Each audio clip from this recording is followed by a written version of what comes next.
ditemukan oleh Luffy yang merupakan sang Joyboy yang baru. Pada chapter yang lalu, kita tahu bahwa Sal tiba-tiba tumbang di dalam perpustakaannya. Tentu alasan mengapa Sal bisa tumbang bukan karena masalah kesehatan fisik biasa, melainkan ada seseorang yang sengaja meracuni Sal dengan tujuan untuk menghabisinya secara diam-diam. Orang itu merupakan salah satu kesatria suci tadi yang diberi misi khusus untuk membungkam sang raksasa tersebut dan mengambil buku catatan Joyboy. Tentu bukan hal aneh mengapa pemerintah dunia sangat ingin Sal mati, sebab dia telah mengetahui berbagai kebenaran sejarah melalui buku-buku dari Ohara. Kabar soal perpustakaan Sal di Elbaf itu pun sampai ke telinga pemerintah dunia karena mereka memiliki banyak informan, sehingga mereka pun memutuskan untuk segera menghabisi Sal di pulau itu. Selain karena Sal mengetahui informasi yang berbahaya, dia pun memiliki benda yang bisa mengancam pemerintah dunia. Itu adalah buku catatan Joyboy yang telah disebutkan tadi. Bukan hal mengherankan jika seorang petualang seperti Joyboy memiliki buku catatannya sendiri. Kita bisa melihat contoh seperti Kozuki Oden yang menulis kisah petualangannya dalam sebuah buku yang kemudian dibaca oleh Yamato dan Momonosuke. Joyboy pun sama, dia menuliskan kisah petualangannya semasa masih menjadi bajak laut. Belum diketahui mengapa buku itu bisa berada di Elbaf, entah karena Joyboy sendiri yang meninggalkannya di sana, atau dalam perang abad kekosongan, ada seorang raksasa Elbaf yang mengamankan buku itu setelah Joyboy mati. Sebab Elbaf merupakan sekutu Joyboy dan kerajaan kuno pada perang abad kekosongan itu. Informasi apa saja yang tertulis di dalam buku catatan Joyboy tidak ada di dalam poneglyph manapun, sebab poneglyph hanya mencatat bahwa Joyboy pernah menjadi bajak laut pertama di dunia dan lebih fokus pada kehidupan Joyboy setelah petualangannya, di mana dia kembali ke kerajaan kuno dan berperang melawan aliansi 20 kerajaan. Sedangkan buku catatan Joyboy berisikan kisah lengkap tentang petualangan sang karakter legendaris itu sewaktu masih menjadi bajak laut. Rumor tentang eksistensi buku itu sudah diketahui oleh pihak pemerintah dunia, sehingga seperti yang Admin bahas tadi, mereka mengirim kesatria suci untuk mencarinya. Namun sang kesatria suci tidak berhasil menemukan buku itu karena Sal tidak menaruhnya di tempat yang mudah terlihat. Sal menyimpan buku tersebut di suatu tempat yang sangat rahasia dan hanya diketahui oleh dirinya sendiri. Tahu bahwa Sal tidak mati meski telah diracun, melainkan dia bisa bertahan dan mendapatkan perawatan intens dari seorang dokter di Elba. Setelah Sal cukup pulih, dia mulai mengambil buku catatan Joyboy yang dia sembunyikan. Dia bilang bahwa dia harus segera memberikan buku itu kepada Robin, sehingga Robin bisa mendapatkan pengetahuan penting tentang bagaimana petualangan Joyboy pada masa lalu. Robin memang akan menjadi orang yang menjadi pembaca buku itu untuk Luffy, karena orang seperti Luffy tidak akan tertarik pada sebuah buku. Jadi harus ada orang yang membacakan untuknya, dan orang yang paling tepat untuk itu memang adalah Robin.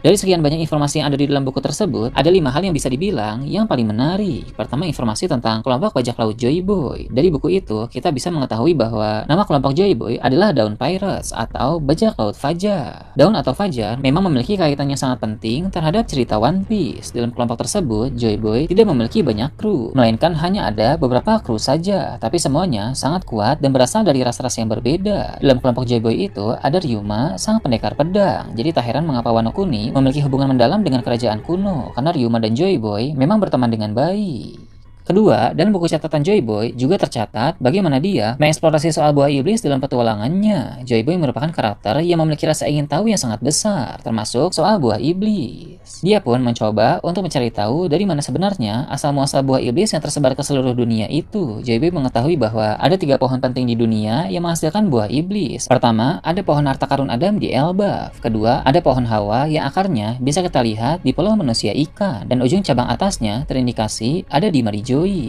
Dan ketiga, ada pohon lain yang masih misterius. Entah apa nama dan di mana pohon ketiga itu berada, tapi yang jelas pohon tersebut pasti sangat megah seperti pohon Adam dan pohon Hawa. Pada masa ini, semua pohon itu tidak lagi menghasilkan buah. Jadi semua buah iblis yang ada sekarang sudah ada sejak ratusan bahkan ribuan tahun yang lalu, yang terus bereinkarnasi ke dalam buah lain setelah penggunanya mati. Jadi, jika sekarang ada orang yang mencari buah iblis di pohon-pohon tersebut, mereka tidak akan menemukannya, karena buah-buah iblis itu sudah berjatuhan dan tersebar ke seluruh dunia, dan pohon-pohon itu pun tidak lagi bisa menghasilkan buah iblis. Ada suatu insiden yang membuat pohon-pohon buah iblis itu tidak berbuah lagi. Itu dilakukan agar tidak terlalu banyak buah iblis di seluruh dunia, karena jika jumlah buah iblis terlalu banyak, maka akan semakin banyak orang yang memiliki kekuatan super, dan itu terlalu beresiko terhadap keseimbangan dunia.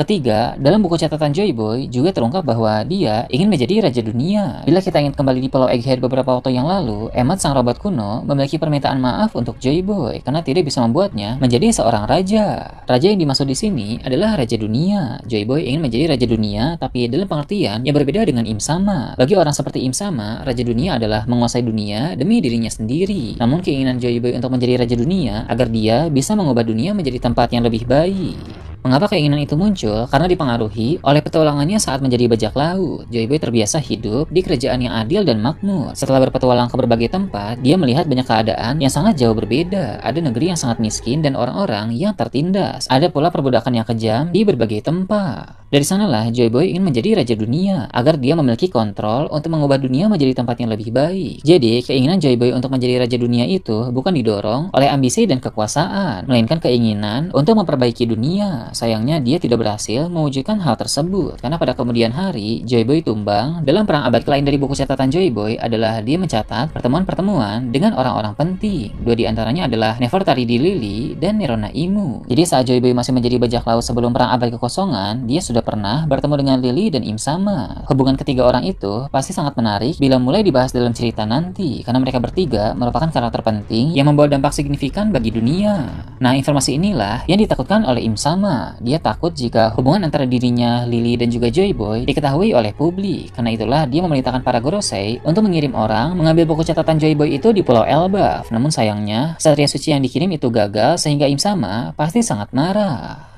Kelima, ini adalah bagian paling menarik. Di buku catatan Joy Boy diketahui bahwa ada dua sosok Dewa Matahari. Joy Boy merupakan pengguna kekuatan buah iblis Hitohitonomi model Nika seperti Luffy saat ini. Nika memang dikenal sebagai sosok Dewa Matahari. Namun ternyata ada sosok lain yang juga disebut sebagai Dewa Matahari. Dan sosok ini tidak seperti Nika yang ceria dan suka melakukan pembebasan. Dewa Matahari yang satu lagi merupakan sosok yang sangat kejam. Seperti dalam mitologi di dunia nyata, Dewa Matahari memang tidak hanya ada satu, melainkan ada banyak dari kisah-kisah yang berbeda. Nah, di One Piece pun sama seperti itu. Ada dua sosok dewa yang dipuja sebagai Dewa Matahari. Ketika beberapa waktu yang lalu Rod berperan menjadi Dewa Matahari, dia berpakaian hitam dan memakai topeng tengkorak rusa yang menyeramkan. Itulah penggambaran Dewa Matahari lain selain Dewa Matahari Nika. Memang cukup aneh jika Rod ingin menjadi Dewa Matahari Nika, tapi malah berpenampilan menyeramkan seperti itu. Padahal raksasa lain tahu bahwa Nika memang berwarna putih, seperti Dory dan Doggy yang bilang bahwa Luffy mirip dengan Dewa Matahari. Maka dengan begitu, memang ada dua Dewa Matahari yang dipercaya oleh penduduk Elbaf. Ada yang baik dan juga yang jahat. Orang seperti Dory dan Doggy memuja Dewa Matahari baik, yaitu Dewa Matahari Nika, dan orang-orang seperti Loki dan Rod memuja Dewa Matahari jahat yang lain. Kekuatan Dewa Matahari jahat ini pun termanifestasi dalam buah iblis tertentu, dan dulu Joy Boy pernah menghadapinya dalam perang abad kekosongan. Melalui pertarungan yang sengit, Joy Boy akhirnya berhasil memenangkan pertarungan itu. Orang itu pun mati dan kekuatan buah iblisnya bereinkarnasi pada buah lain yang ada di lingkungan sekitar. Buah iblis Dewa Matahari jahat itu pun disimpan oleh bangsa raksasa dan menjadi harta karun turun-temurun dalam keluarga kerajaan selama ratusan tahun, sampai pada akhirnya 6 tahun lalu Loki mengonsumsi buah iblis Dewa Matahari yang jahat itu. Jadi tak salah mengapa Loki mengaku sebagai Dewa Matahari. Dia memang pengguna kekuatan dari Dewa Matahari, tapi dewa yang lain selain Dewa Nika. Dengan begitu, maka pertarungan antara Luffy melawan Loki nanti akan menjadi duel antara dua pengguna kekuatan Dewa Matahari, antara yang baik dan yang jahat. Sangat menarik untuk melihat apa kemampuan spesial dari buah iblis Dewa Matahari jahat yang Loki konsumsi. Jika kekuatan Nika yang Luffy miliki mengacu pada kebebasan dan imajinasi, maka sepertinya buah iblis Loki itu mengacu pada mimpi buruk dan realita. Wujudnya pun berbeda dengan wujud Nika. Jika wujud Nika Luffy berwarna putih, maka wujud Dewa Matahari jahat yang dimiliki oleh Loki berwarna hitam pekat. Itu sangat